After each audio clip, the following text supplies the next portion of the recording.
Selalu ada hikmah. Bismillahirrahmanirrahim. Assalamualaikum warahmatullahi wabarakatuh. Waalaikumsalam. Alhamdulillah, segala pujiannya kepada Allah dan mari kita bersolawat kepada baginda Rasulullah Muhammad Sallallahu Alaihi Wasallam. Alhamdulillah, kita kembali di acara Penuh Hikmah kali ini tentu dengan narasumber yang luar biasa. Ini kalau kenalin dulu namanya Kang Asep.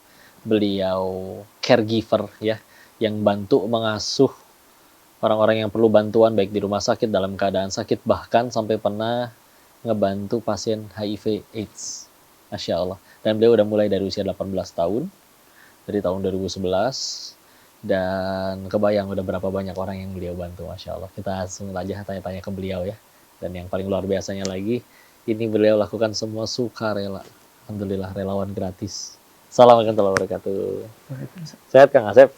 Alhamdulillah sehat. Alhamdulillah, senang ketemu orang baik nih. Alhamdulillah. Saya mau izin tanya-tanya ya. Boleh. Iya, jadi awalnya Kang Asep berasal dari keluarga sederhana, terakhir lulusan katanya cuma SMP, betul SMP, ya? ya. SMP, terus akhirnya gimana? Apa latar belakangnya, apa yang mendasari akhirnya mau mulai menjadi caregiver? Ada yang ngajak kah atau ada hal apa yang menjadi pelopor? Dari bidang posyandu Awalnya awalnya. di Posyandu itu Di dulu 2011. Posyandu dulu, ya. Terus? Ya dari situ juga sebenarnya keinginan seperti ini tuh bukan buat orang lain, awalnya untuk keluarga sih. Dan lama-kelamaan kayak ada permintaan yang harus diurus ke rumah sakit. Itu dari tetangga rumah juga sih. Oh, itu di 2011 juga itu 2011. pertama? Jadi awalnya bantuin di Posyandu. Posyandu. Udah gitu lama-lama ada yang butuhin untuk bantu dong ini di rumah sakit. Iya. Yang paling pertama apa yang dibutuhin bantuin? Beliau sakit apakah atau kondisinya kayak gimana? Polip. Polip. Iya, polip. Ya cuman yang paling biasanya dibantu bagi mereka tuh apa sih? Di masalah administrasi sih. Administrasinya ya. Jadi Karena ketidaktahuan Kang Asep yang informasi. bolak-balik ya. Iya. Alhamdulillah. Nah ini berarti Kang Asepnya itu nggak terikat sama satu rumah sakit gitu ya? Tidak. Jadi Mengikuti alur aja. Dimanapun pasiennya, Iya. dimanapun itu rumah sakitnya, turun, Betul sekali. bantuin. Pernah itu nggak udah berapa pasien yang dibantu gitu? Pernah itu nggak sih iseng? Enggak sih. Nggak sama Karena kita sekali ya? tidak dituntut untuk seperti itu. Itu seperti itu. Awalnya itu dari pasien pertama yang polip. Iya. Terus jadi ada lagi nggak Ada berhenti lagi berhenti. karena ada yang permintaan rawat inap juga. Sama minta dibantuin. Minta administrasi. dibantuin sampai selesai juga. Sampai minta ditemani juga sih di rumah sakit. Dan itu disebutnya relawan gratis. Emang biasanya ada juga lembaga kayak gitu, tapi itu ada yang memang berbayar begitu. Ada.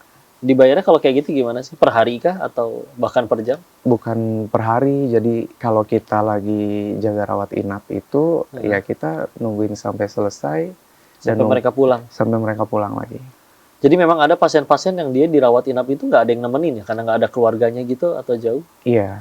Kadang ada yang keluarga tapi mereka tidak paham gitu. Jadi otomatis kita yang menemani mereka juga. Karena Betul. memang permintaan dari keluarga sih. Itulah yang disebut profesi yang caregiver.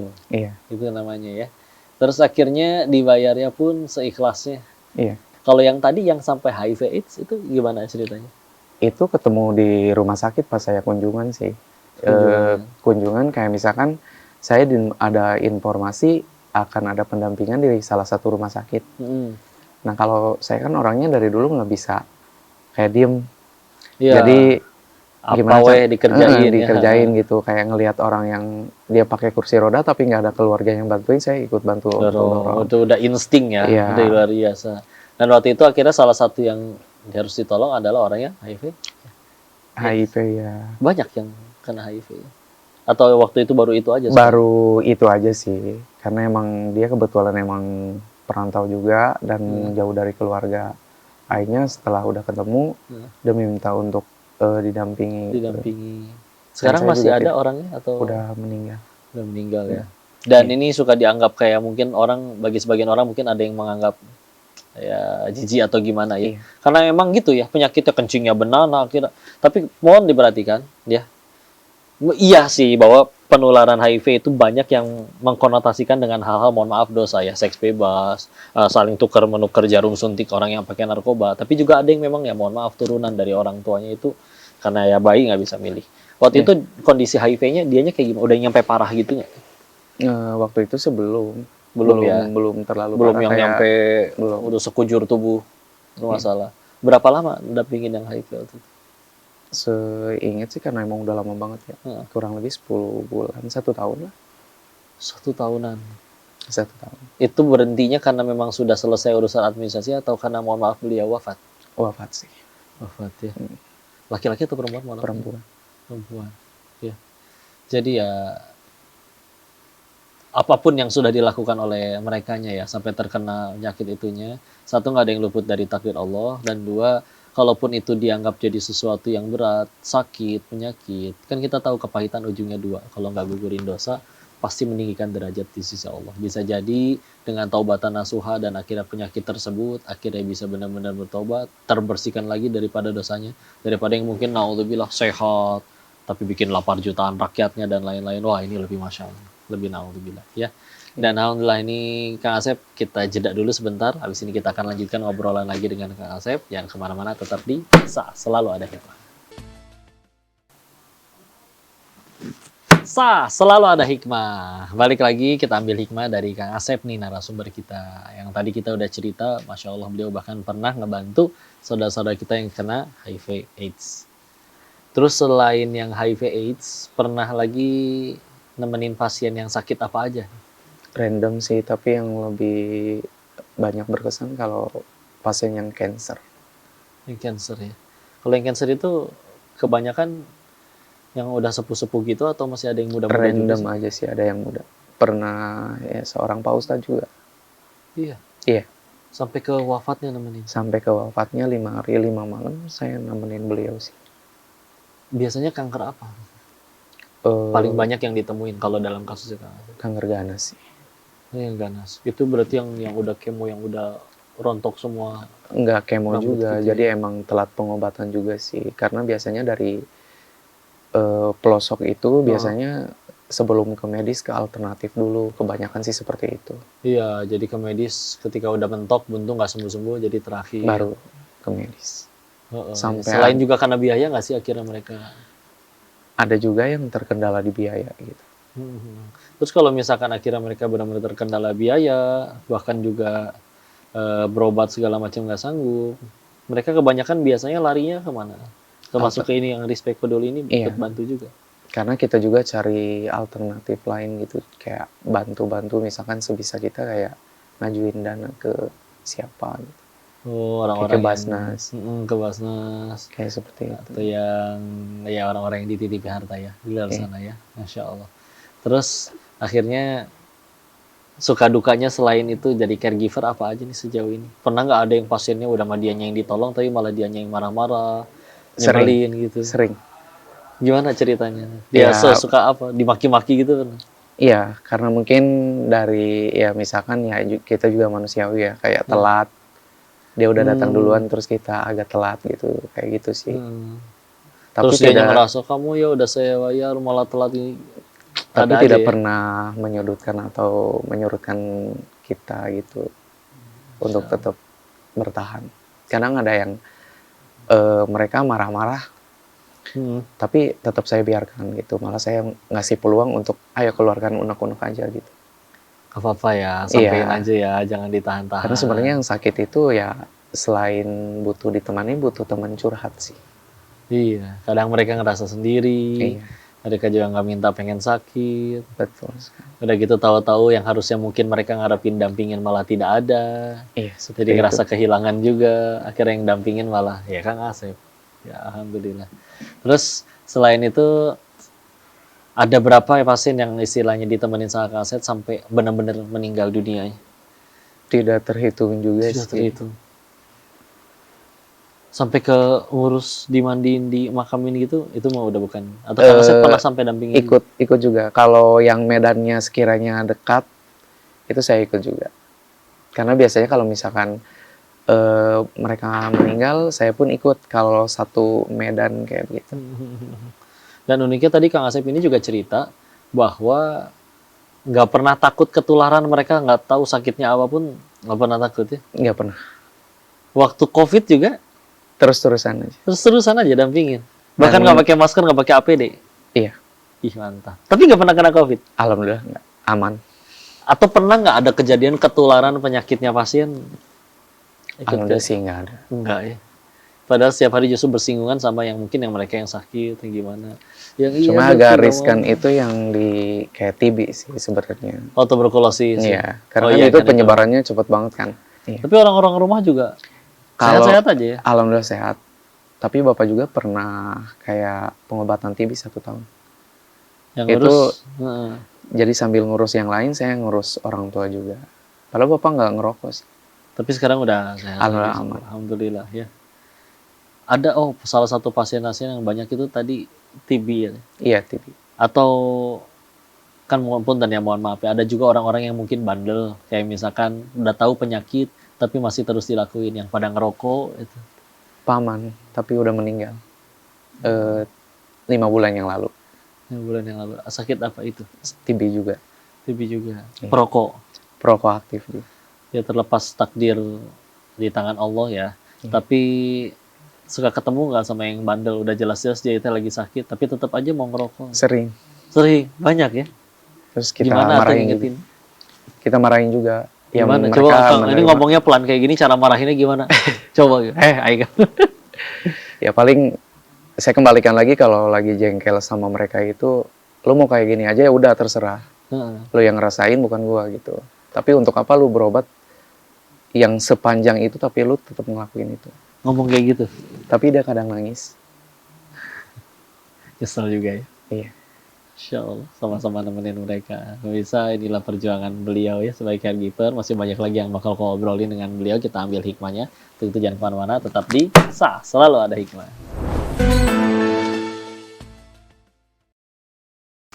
Sah, selalu ada hikmah. Kita masih dengan Kang Asep yang sudah bercerita banyak nih pengalaman beliau sebagai caregiver relawan, sukarela, gratis, Masya Allah. Alhamdulillah. Dan kalau dapat info Kang Asep katanya sampai ada yang mau ngasih motor sampai ngajak umroh, betul itu? Iya betul. Berarti udah umroh?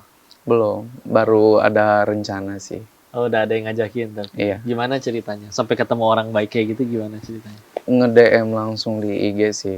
Jadi saya lagi ikut pelatihan di salah satu kegiatan gitu. Tiba-tiba ngabarin, kirain saya tuh kayak mau Iseng atau? bukan iseng, Iseng kayak ya? mau minta pendampingan pasien atau temani pasien gitu kan. Oh gitu awalnya. Dan Terus? dia tuh telepon secara langsung. Udah gitu lagi nanya di mana, saya bilang lagi ikut kegiatan dulu. Oh ya udah kalau udah selesai baru. Akhirnya saya ngabarin, dia tuh kayak nawarin umroh gratis. Di situ masih kayak bingung. Ini bener apa enggak gitu. Nah di situ diajak ketemuan tuh. Kapan Dan itu dia ngajaknya? Udah lama? 1 minggu yang lalu. Oh baru seminggu yang lalu. Iya. Jadi terjadwal nanti berangkat ya. Udah ketemu tapi sama orangnya? Sudah, mungkin sore ini karena formulirnya saya belum mengisi ya. Sore ini saya mungkin kirimkan ke sana. Masya Allah. Jadi sampai sekarang itu yang ngasih motor nggak tahu Nggak tahu. orangnya yang mana. Nggak tahu. Udah Bahkan aja ketika disuruh saya pakai. meminta untuk video call pun beliau tidak, bilangnya sih saya tidak mesti tahu beliau siapa. Yang penting beliau menyalurkan kebaikan dia. Dan saya pun udah kayak bikin dokumentasi sih, kayak misalkan motor itu alhamdulillah udah saya gunakan untuk kayak nganter ke Iya sebagai bentuk puskesmas. pertanggungjawaban ya. Karena Walaupun biar beliau gimana tidak kan. meminta. Iya kan beliau pengennya itu dipakai kebaikan, Iya. jadi dibuktikan. Ya Masya Allah. Sebagai bentuk amanah aja. Dan akhirnya kan ya gara-gara itu juga mungkin itu efek samping dari dikenal ya. Iya, Jadi betul viral gitu akhirnya tahu. Orang pada kenal dan tahu tentang Kang Asep itu siapa. Perasaannya gimana itu viral kayak gitu? Bukan kayak berbangga hati, seneng aja gitu. Makin banyak dikenal gitu. Dan kan yang paling penting juga mungkin jadi motivasi orang, jadi yang tadinya nggak pengen nolongin orang jadi caregiver tapi juga akhirnya jadi tahu banyak. Karena kan kayak menabur kebaikan juga bukan dalam konteks materi atau nominal, tenaga pun masih bisa sih intinya kayak gitu. Masya Allah. Kok tahu sih profesi caregiver, cuman Koko taunya waktu itu paling banyaknya adanya di Jepang. Iya. Betul ya? Ada nggak Betul. teman-teman yang kerjaannya caregiver juga, jadi kaigo gitu tapi di Jepang? Kalau mungkin ada, cuma kalau Asep kan banyak yang nggak tahu sama mereka juga gitu. Tapi Nah, pernah ya, ada tahu tawaran sama. seperti itu. Cuma orang tua yang tidak, Kenapa? Oh, orang tua yang tidak Nggak ngizinin. Iya, nggak ngizinin. dekat berarti sama orang tua ya? Dekat. Dua-duanya dekat. Alhamdulillah sehat sampai sekarang masih dua-duanya Alhamdulillah. sehat ya. Alhamdulillah. Cerita sedikit dong tentang Bunda ini, ada yang satu ikut dampingin dan juga ada satu lagi. Mereka itu siapa? Dan kenapa jadi dianggap jadi kayak tokoh banget bagi hidupnya Kang Asep? Banyak banget menginspirasi sih dua-duanya. Di antaranya yang saya kenal sebenarnya yang Bu Nurul, tapi dari Bu Nurul lah menjenjang ke Bunda Delima. Alhamdulillah. Dan saya melihat sosok beliau itu yang sesama di bidang relawan, walaupun beliau yang menjadi ketua lembaga tersebut, tapi beliau juga yang sering turun terjun langsung untuk pasien gitu ya. Pasien. Dan saya pun terinspirasi dan saya pun ingin bisa seperti beliau. Kasih pesan dong terakhir nih kepada semua yang nonton tentang harapan Kang Asep, wabil khusus buat teman-teman caregiver supaya makin semangat, makin ikhlas lillahi ta'ala, juga apapun yang mau disampaikan kepada para penonton, coba silakan. Ya, untuk para caregiver yang ada khususnya entah itu di Lebak atau Jabodetabek, jangan patah semangat untuk terus berbuat baik. Karena kebaikan juga tidak diukur selalu dengan materi, dengan tenaga pun bisa. Jangan patah semangat, tetap berjuang. Insyaallah. Makasih, Sama-sama. Dulu sahabat Nabi juga pernah bertanya, ketika melihat ada sahabat yang lebih kaya, mereka bertanya, mereka bisa sholat kayak kita, tapi kita nggak bisa sedekah sebanyak mereka. Maka Nabi menyebutkan kan, bahkan kebaikan itu banyak, seperti kayak ini, bantu dengan tenaga, bahkan tersenyum kepada saudara kita itu juga sudah merupakan sedekah. Dan ini adalah mereka orang-orang yang menjadi caregiver, yang menjadi ujung tombak benar-benar ngurus para pasien, ngebantuin mereka semua. Bahkan lihat ini ada yang nyampe di tingkatan relawan gratis, nggak ngarep apa-apa, selain nanti mudah-mudahan jadi bekal terbaik pulang ke hadapan Allah.